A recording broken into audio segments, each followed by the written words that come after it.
You're living here for a measly sum. My husband's words made my mouth twitch in annoyance. That's right. You don't do any housework, sleep for 5 hours, and you're just squatting in Denise's house. You're like the black sheep of the family. Why don't you just leave?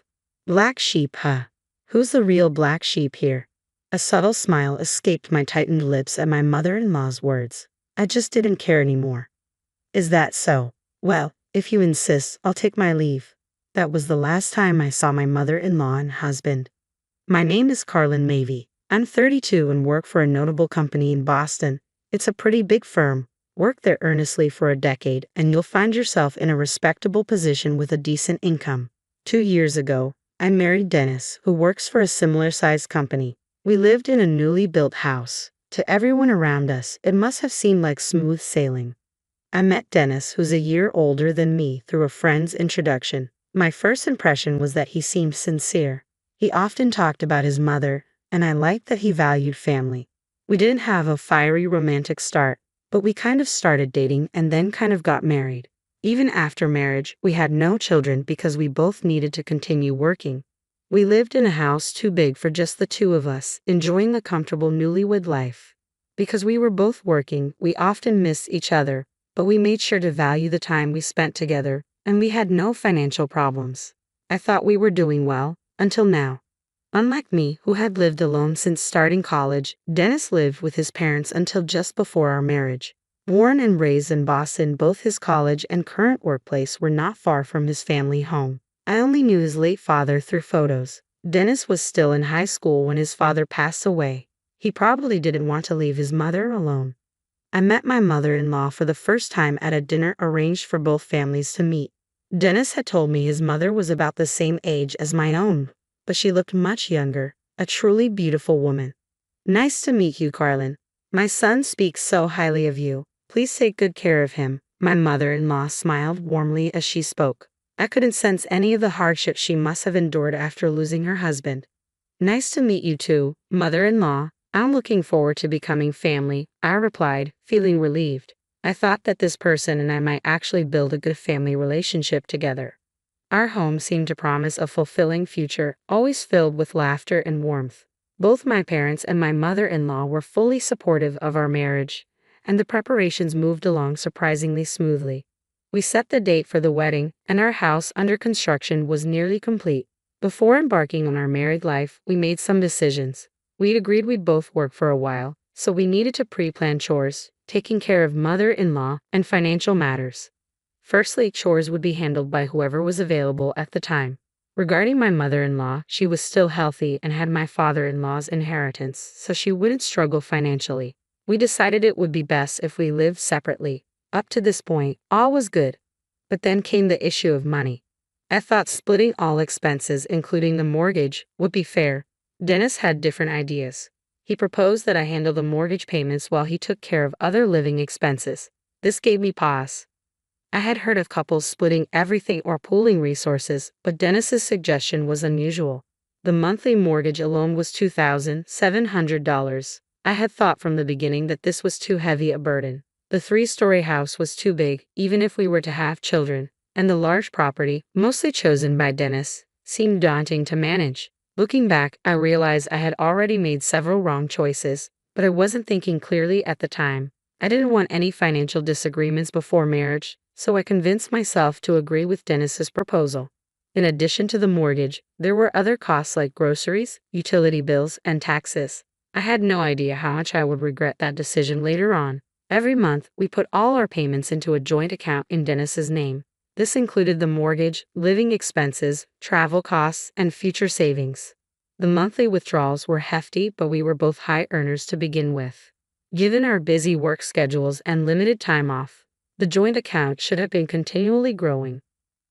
Why isn't there as much money as I expected? I stumbled upon it by chance. I casually opened our savings book to see how much we had saved up, wondering if we had some major expenses. I couldn't recall anything significant. That left the possibility that Dennis might have spent on something, but he didn't mention anything during our last family meeting.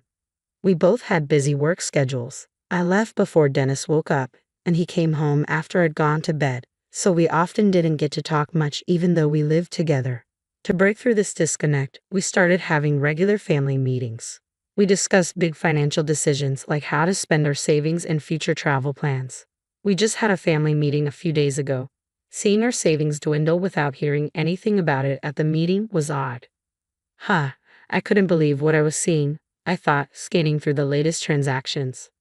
I realized Dennis hadn't transferred his share of the living expenses for this month. I glanced at the calendar. It had been 3 days since payday. We were supposed to contribute our share by then. Maybe he just forgot. Dennis was coming home late today, so I decided to ask him gently tomorrow and then forgot all about it. 3 months later, I remembered. Come to think of it, I never actually checked. Did he make the transfer like he was supposed to? With that thought, I opened the drawer in our living room TV stand and pulled out the bank book for our joint account, which was under Dennis's name. I flipped through the pages and my eyes widened. What's going on here? The balance had decreased even more since last time. A growing sense of distrust filled me. I could hear my own heartbeat ringing in my ears. A sinking feeling crossed my mind, and with trembling fingers, I flipped the pages back. My worst fears were confirmed. You've got to be kidding me, I muttered. Household expenses hadn't been transferred for 3 months. Dennis didn't come home until late that night, and we missed each other the next morning. I couldn't confront him due to our conflicting schedules and my growing unease. Finally, I caught him on the weekend and declared that we were having an emergency family meeting. Dennis reluctantly sat on a living room sofa and looked at me, his face serious as if he knew I had discovered the truth. You know what this is about, don't you? As much as I wanted to explode in anger, I started the conversation as calmly as possible. Dennis nodded quietly. Why haven't the household expenses been paid for the last 3 months? The truth is, what Dennis told me was beyond anything I could have imagined. To cut to the chase, Dennis had quit his job without telling me. This all started 4 months ago. My coworker got promoted before me. Can you believe it? A guy less competent than me. The boss is clueless. The company is a mess. What's the point of staying at a place that can't even evaluate people properly? I was stunned. I couldn't find the words to respond. Sure, it's frustrating to be surpassed by a coworker. I get that, but we have a family and we just built our house. Shouldn't you secure another job before quitting? Isn't that just common sense? I thought he was a man of integrity. That's why I married him. I didn't recognize this man who spoke so rashly. So what's the plan? You were going to find another job, right? Of course, I want to show them. I'm planning to get a job at an even bigger company, so cover our living expenses till then. Dennis replied, unfazed, as if he didn't grasp the gravity of the situation. He didn't even apologize. Not that I needed an apology, but the sense of betrayal was overwhelming. Everyone has times when they're unhappy at work and want to quit. I don't love my job every single day either. What hurt most was that he didn't even consult me first. So I agreed to cover the expenses, but only for a short time. Dennis seemed to be actively job hunting while I was at work. Initially, I thought it would be fine. There were job magazines on our living room table, and I figured he'd find something soon. But months passed, and I began to realize I had been too optimistic. A year went by, and Dennis still hadn't found a job. You've been supporting me for a year now. Can't you just keep doing it? You're the one with the stable income anyway, he said. I was already struggling with a mortgage and the cost of living was piling up, making me work harder than ever before. I willingly took on overtime and even worked weekends. I barely had time to breathe, let alone handle chores. I was sleep-deprived and disoriented. I almost fainted on the train to work today. Dennis's offhand comment didn't sound like a joke to me, and even if it were, I couldn't take it that way. What was the point of our marriage? Of me working so hard? I began to lose sight of everything. I'm going out, I mumbled, knowing Dennis probably wouldn't hear me, and headed for the door. Today was another work day. I had to make money no matter what. Dragging my feet to work, I survived the day on willpower alone. I finally headed home more exhausted than when the day started. It was already past 10 p.m. and dark outside. I'm home, I called out as I pushed the door open. I noticed something unfamiliar in the entranceway. A pile of cardboard boxes. What's this? I wondered. They were too old and sloppily packed to be delivery boxes. Just then, the living room door opened, and Dennis appeared, his face covered in stubble. Oh, they're for my mom. She was having a hard time living alone, so we decided she should move in with us. What? I didn't hear anything about this, I said, my anger surging. Living together? What on earth was he talking about? Ever since he quit his job without telling me, I had no idea what he was thinking. I used to worry about his mother living alone, and I'd even thought we could have a good family relationship. But I didn't know then that my seemingly cheerful and pleasant mother-in-law would turn out to be a real piece of work. The same could be said for my husband, too. What are you talking about? She's my mother. Helping her is a given. Are you stupid or something? Dennis's tone was dismissive. At this point, my opinion didn't matter anymore. I had enough of understanding this throughout my married life. A few days later, my mother-in-law showed up with a big grin. She hugged Dennis at the front door and gave me a sarcastic smile. "Oh, Carlin, you're here. I heard you're always busy with work, so I assumed you wouldn't be around," she said. Her words, "You probably don't do much housework, do you?" cracked my already fragile heart even more. My malevolent mother-in-law and my unemployed husband Dennis had finally pushed me to my breaking point. I couldn't see any hope for the future. Life with my mother-in-law was harder than I had ever imagined. When I'd get home late from work, she'd snark, "What are you doing not taking care of the house? You're failing as a wife." Dennis, far from defending me, would add insult to injury. "I'm letting you live in my house, so at least do the housework." How easy it would have been to say, "You're not working, so why don't you do it?" But no, that would only lead to more insults and emotional wounds. I didn't even have the energy to argue back anymore. My mother-in-law would just loaf around the house all day, never doing any housework, as if it were the norm. Dennis had become so entitled to being taken care of that the job listing magazines had disappeared from our living room. The only thing I could do while dealing with these two burdens was to work relentlessly. I needed money to live, but more than that, being engrossed in my job allowed me to forget the harsh reality. People around me probably found it strange to see me more focused on work than I was before getting married, despite not being married for very long. Occasionally, I felt concerned glances my way, but I was grateful they didn't say anything. If someone showed me kindness now, I was afraid I wouldn't be able to go on. Long days of working late, catching the last train home, squeezing in just 5 hours of sleep, and then heading back to the office as soon as dawn broke had become my routine. At this point, weekdays and weekends didn't even matter. But I did plan on taking a half day off sometime this weekend. The fact that I had to use that precious half day for a family meeting to tell those two that we couldn't continue living like this, especially when my savings kept dwindling, almost broke me. I knew my mother-in-law was constantly ordering food delivery, but recently even Dennis had been joining in. They'd been indulging in steak and caviar during the day. What's worse, they'd even been taking trips together.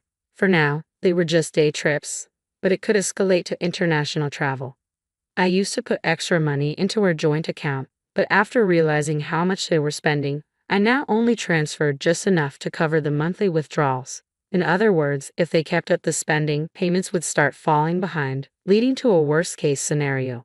So here we are, the three of us gathered in the living room over the weekend. The two of them, now shadows of their former friendly and genuine selves, are glaring at the papers I've spread out on the coffee table. "What's the meaning of this, Carlin? What are you trying to say with all this paperwork?" My mother-in-law squints up at me. "It's a breakdown of our income and expenses. We can't continue living like this. I told you I'll pay it back when I get a job. Just hold on a bit. And the mortgage is just a measly $2,700. I'm letting you live in my house, so don't make a fuss over such a measly sum." "My house? You're letting me live here?" Measly sum. Words I can't ignore make my lips twitch. That's right, you're the black sheep here, sleeping 5 hours a day, not doing any housework, and living in Dennis's house. Why don't you just leave? Black sheep? Who's the real black sheep here? A laugh escapes my tightened lips at my mother-in-law's words. Everything suddenly becomes inconsequential, or maybe, just maybe, I finally realized that there was never any need to try so hard. All right, no more bending over backward, not for these people. I felt like a weight had lifted from my body and soul. Is that so? Well then, I'll take you up on that and leave. My voice echoed in the once quiet living room. I must be smiling more than I ever have before. Ha! What? Both of them looked stunned, their eyes glued to the coffee table. What I smoothly pulled off and placed on top of the papers was a bundle of divorce papers. Of course, they were already filled out and stamped by me. "Here, you sign it too. It'll make your mom feel more secure, won't it?" Mumbling, Dennis picked up the pen from the table. He hesitated for a moment but was encouraged by his gleeful mother to sign. "I'll be moving out within this month. Don't worry, I'll submit these papers to the court immediately after the move. Fine. Goodbye. Black sheep, whatever they called me, my heart was unshaken. 2 weeks later, the day had finally come. The weather was perfect, with a pleasant breeze blowing. It was the perfect day to start a new life. I need this and that move too, yes, everything as I instructed, I told the movers as I bustled around what had become someone else's home. After all, I had to move everything that was purchased with my money or had a receipt in my name. Hey, you're taking the coffee table, the sofa, and even the TV. You're stripping the living room bare, you sneaky cat thief. They were both following me around, shouting. To be honest, they were just in the way. If you say this house under your name is yours, then all of this stuff paid for by me is mine, right? I finished my last set of instructions, let out a sigh, and turned around. The two of them fell silent at my words, looking at me bewildered. I glanced at them and turned on my heel. Well then, goodbye. That was the last time I saw both of them. I completed the move without any issues and immediately submitted the divorce papers. They were promptly accepted, and I was free. Not having to share mortgage payments or contribute to a joint account was a relief, and I was surprised at how much money I had left over. I never realized I was earning this much. Over the past year, paydays have been depressing. I was genuinely shocked when I realized my monthly payments. Later, I found out what happened to my ex-husband Dennis and my former mother-in-law after I left them. Because they lost me as the breadwinner, they started falling behind on all their bills. Demand letters started piling up at their home. Dennis, ever so proud, ignored all of it. He didn't consult with the bank or the IRS. Eventually, they were faced with demands for a lump sum payment. Unable to pay, Dennis borrowed money from a loan shark to cover it. But that wasn't the end of their problems. Realizing he couldn't avoid repaying loan sharks, Dennis finally swallowed his pride and started doing manual labor at a low-paying job. Had it not been for his period of unemployment, he could have found a more decent job, but that's none of my business now. As for my mother-in-law, her pension wasn't enough to live on, so she started working a part-time job. She's now a cashier and has a reputation as a lady who can do her job right. Not surprising for someone who was ungrateful, never worked, and just ordered food delivery all the time. But again, that's none of my business. As for me, I'm enjoying my single life. My skin has improved, and even I can tell that my expression has softened. People tell me I smile more now, and that I've become more attractive. I hardly do any overtime work and can fully relax on weekends. I even have time to enjoy my hobbies. My life is just like it was before marriage, but because my married life was so miserable, everything now feels incredibly wonderful. I've also been getting along well with a popular guy at work. He had been interested in me for a while but hesitated to approach me because I was married. Anyway, life is smooth sailing this time around, that's for sure. I am feeling great today.